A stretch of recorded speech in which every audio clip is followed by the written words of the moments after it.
I'm Jessica Finelli. I was in the Kenya program. My name's Atman. The 2 weeks after my freshman year, I did the CBGL Cambodia program in Siem Reap. So we were there for about 2 weeks. Most of the days we were going to our service sites in the morning, came back for lunch, then went back in the afternoon for a little bit. We were able to do some other really cool activities as well. We went on a safari. We got to go visit a tea farm and learn kind of what they do and how that process works because tea is a huge export for Kenya. Yeah, and then for the service part of it, we had 3 different service sites. I was placed at a home for girls with special needs, so that basically just entailed coming in every day and either helping. They had teachers that were there for a longer period of time, so helping the teachers with whatever they needed, and just kind of being an assistant to that, and then also just kind of hanging out with all of the girls there. They were aged basically I think 12 to 28, I would say. So it was a pretty wide range of people there, but they were super welcoming and just wanted to talk to us and get to know us, which was really cool to be able to, make those relationships with them. So a lot of it was just hanging out with them, learning what they do every day. It's kind of like a trade school for them where they're teaching them how to do beadwork and dressmaking and different things like that. So once they're done in the school, they're able to go out and make a living for themselves and their family. Especially because a lot of the special needs people are much more marginalized there, especially in the schooling system. Yeah, well, we did service at the Treat Community Center, and it was a school that was, the whole idea was that it was for Cambodians by Cambodians.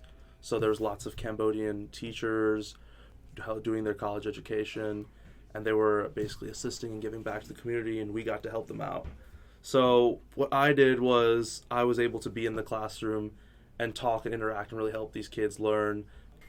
And so one of the most impactful experiences for me was, by the end, I was probably one of the few people still actually staying in the classroom, so I got to really create a relationship with these students.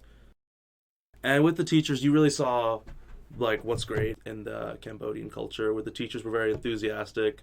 There was no sense of greed or materialism with what they were doing. They were doing it very much out of service and out of wanting to see their community grow. So when we were with the Maasai tribe, and that was the weekend that we went on the safari, we got to go into their homes, which was really cool, and kind of meet the women and children and ask them questions. They're a polygamous tribe, so that in itself was very different, and it was very interesting just to hear their thoughts on marriage and relationships and stuff, and then compare that to ours. And it was also, they were asking questions as well, so it was a really cool exchange just to be this is what we do and this is what we do.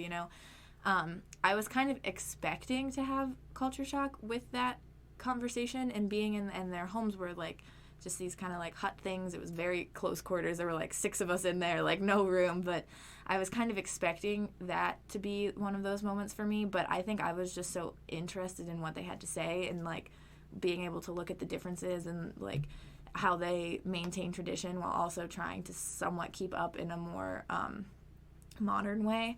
And our guide who was there, and he was translating for us with the woman that we were with, and he was super progressive, which was very cool to see because they have some topics there, and they do the female genital mutilation and stuff like that. And he was just I have 4 daughters, I'm trying to get rid of that, basically. And that was one thing, we had kind of been prefaced, they do this, be aware of this, don't tell your opinions on this, and probably don't bring it up, And he was actually the one who brought it up and talking about how a lot of the younger generations there are trying to get rid of it because they know it's not great, He was very interesting to talk to, and just so kind of focusing on that rather than focusing on the differences was, I think, what helped me. And all throughout that, honestly, is just focusing on learning from the people and the relationships rather than being oh my gosh, this is so different, We became a really close-knit group. Lots of people were very open to exploring. Some people were a bit more reserved.